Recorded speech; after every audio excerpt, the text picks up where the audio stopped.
Half of Americans want it to become illegal to burn their flag. Germany's made it illegal to even burn the EU flag, which isn't even a country, mate. And France doesn't even want you to distribute pictures of their burnt flag, let alone burning the flag. All of this being said, Sweden, which is considered one of the least religious countries on the planet, has taken it upon itself to allow and justify the burning of the Quran outside of its Turkish embassy. Assalamu alaikum guys, and welcome to another episode of Yes, indeed, all of this drama is taking place in Sweden. And not only this, the burn of the Quran has been given police protection. I mean, it's not like the country's got a gang problem or a rise in gun crime. Oh wait, it does.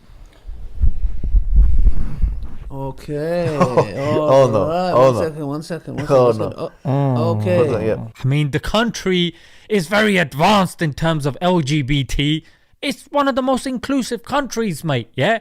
And in terms of, sidelining religion, so they're very intelligent people. I'm sure they can see through all this. I don't think so, because if you are really and truly intelligent, you would know that Turkey holds the key for Sweden joining NATO. And Turkey hasn't been so forthcoming. So you can either consider that Sweden has thrown a tantrum at Turkey, or you can consider it a strategy to use the situation to somehow leverage Turkey. And not only this, the Prime Minister of this very advanced country has given the same dreary, boring, worn out response of hey, it's freedom of speech. Well, I'm sure this ignoramus can tell the difference between free speech and hate speech. And if he can't, he shouldn't be in charge of a shopping trolley, let alone a country, mate. Lol. When it comes to insulting a Jewish personality like Anne Frank, it was considered unacceptable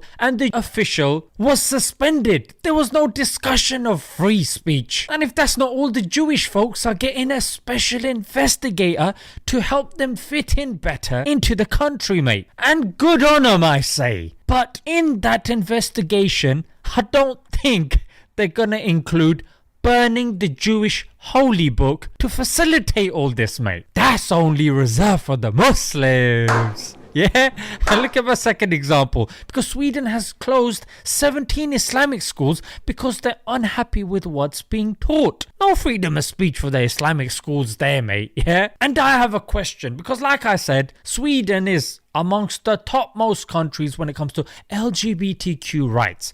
So when they're having their marches, is it okay for Muslims, Christians or Jews to pop up and start burning the LGBTQ flag? Because that's freedom of speech according to you folks. No? Is that transphobia? Hey, you win some, you lose some, I guess. I didn't know. I'm not as advanced as you. Before we jump into it, guys, a word from our sponsor, Sunnah Currency. You can purchase gold and silver coins to protect your money from randomly disappearing in ever-changing financial markets, because as you well know, gold and silver never goes out of fashion. So purchase a few of these gold coins and keep them in a safe place for a rainy day.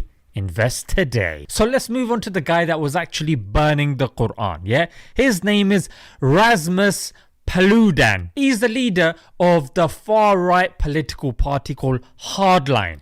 Well, at least these guys can't be accused of hiding what they truly believe in. Listen to this. In August 2021, an investigation was done by Danish newspaper etc. Bladin.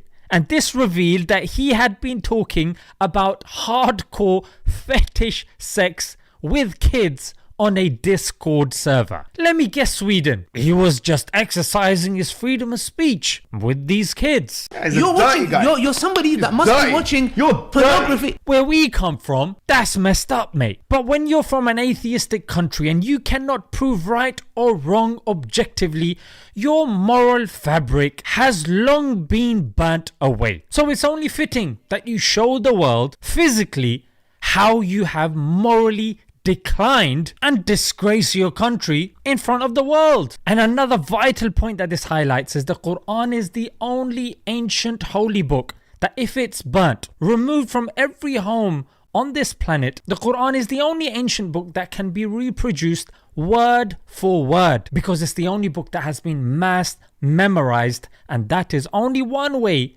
that it has been preserved. Let's leave it there, guys. Until next time, Assalamu alaikum.